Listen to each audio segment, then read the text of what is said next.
Hello and welcome to another video. So we're playing some Bloodcraft today, obviously an aggressive Bloodcraft. We are using the new Raven card, probably one of my favourite cards by far, this whole set honestly, just because the artwork is beautiful and I really love her character. Not because of her effect at all. If I had to go based on effect, it'd be probably Temple maybe, I don't know.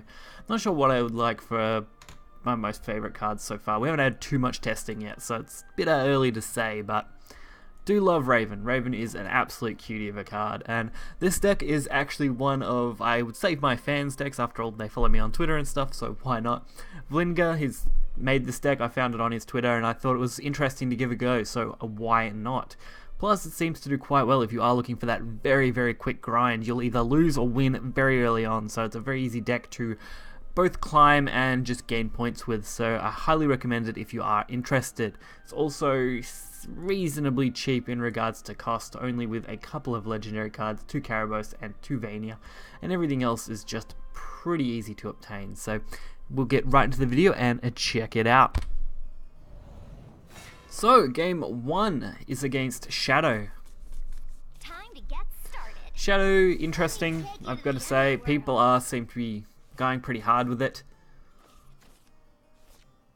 at the moment. I think they're trying to just mess around with it. There's a lot of unrefined decks right now, so a deck like this actually does reasonably well at picking off those decks.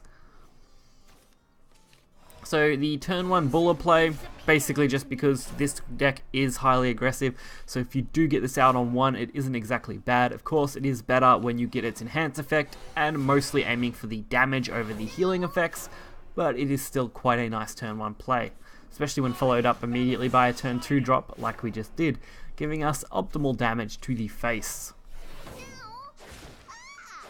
So a nice Snarling Chains is going to pick off Belinus, and we're only going to lose a single card, so why not?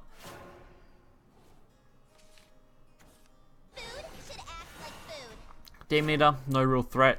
Glad that I got rid of the Belinus. The Demon Eater would have been a huge issue if we didn't get rid of it now. And of course, Bahamut, getting an ideal play for the old blood on 5, straight into Vanias on 6, regardless of whether we're in Vengeance or not. Plus, the Gift of the Blood King will synergize really nicely with Old Blood King. So, as you see, a couple of trade value-ish type things going on there, really just trying to get as much as they can out of it. Of course, we're going to get a super nice game here, being able to deal some really good damage this turn. Picking off a total of 6 damage for the turn, which will go into turn 6, where we could quite easily burst a pretty reasonable amount of damage. Vania will be 2, plus the Bat, which is another 2, and an Evo for 6, plus the 1 for 7. So unless they heal or set up a ward, we win basically off our hand immediately, regardless of whether anything survives, excluding Old Blood King. That's the only one we actually need, which, being an ambush, makes him very hard to deal with, especially in the early stages of a game. So it looks like this is going to be our win on turn 6. So the 2 damage from Vania, a Bat, and a really nice Evo to get us just over the line. Most of these sort of games do end up this quick. You're normally winning on 6, that tends to be kind of your win condition. You can of course win later, but winning earlier doesn't happen very often. Following on from our last match, we're going up against Dragon. Time to get started. Dragon is proving itself to be a pretty good deck at the moment. A few Dragon matches I've gone up against have pretty much rolled me over, but I'm sure that will die down as things do get refined out with these cards. A lot of people are just trialing the new cards. I'm sure some people will fall back into old decks quite regularly, so we'll just have to wait and see how the overall sense of the game goes. So we start off with a lot of good early drops,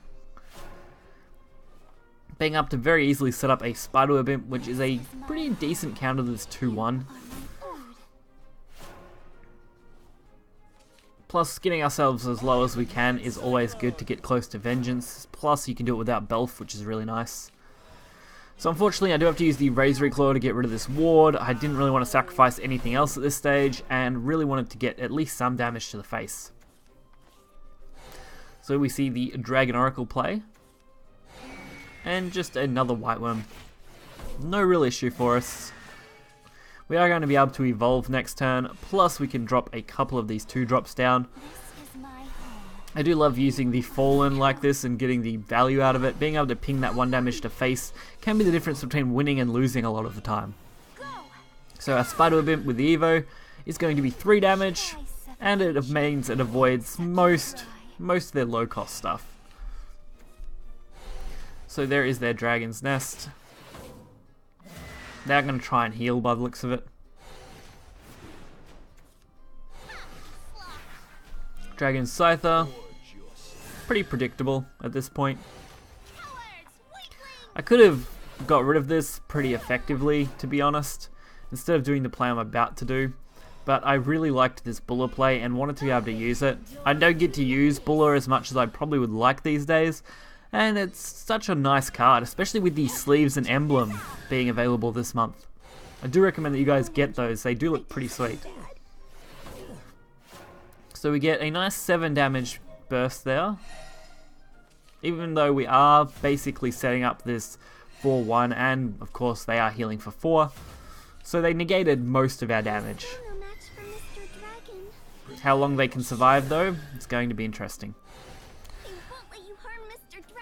Especially with how good these followers are, you know, we've got pretty decent ways to deal with everything. Being able to just go face straight out is a huge value to us. So we leave them with 4 health. We've got ourselves very close to Vengeance. Not that we actually need it for any of the cards in our hand.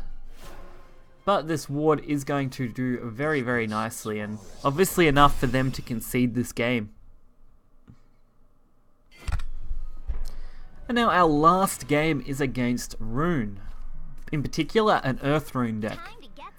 A lot of the decks right now seem to be on the slower side, with this deck being super aggressive. It does deal quite well with majority of the decks.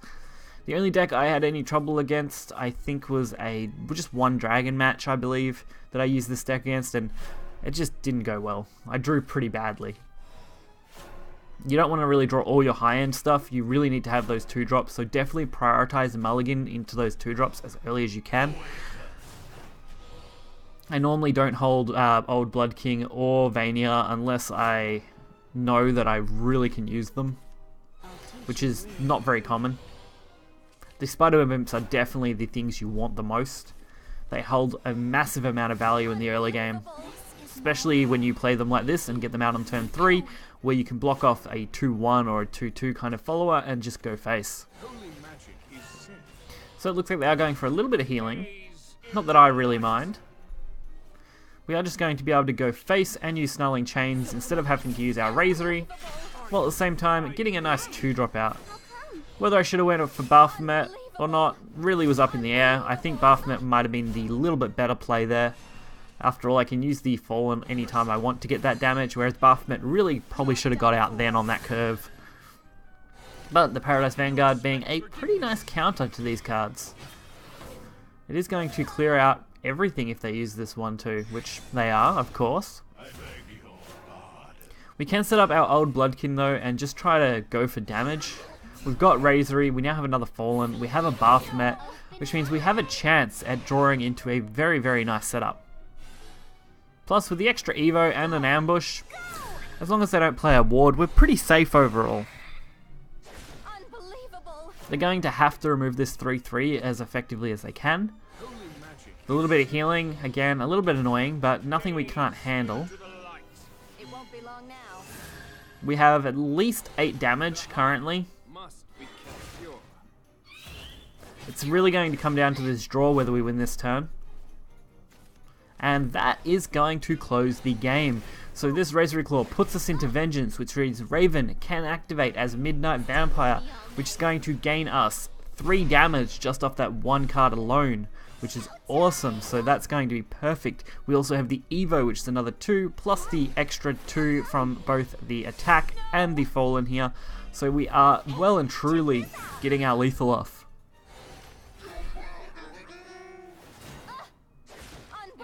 Raven doing the work that she was designed for.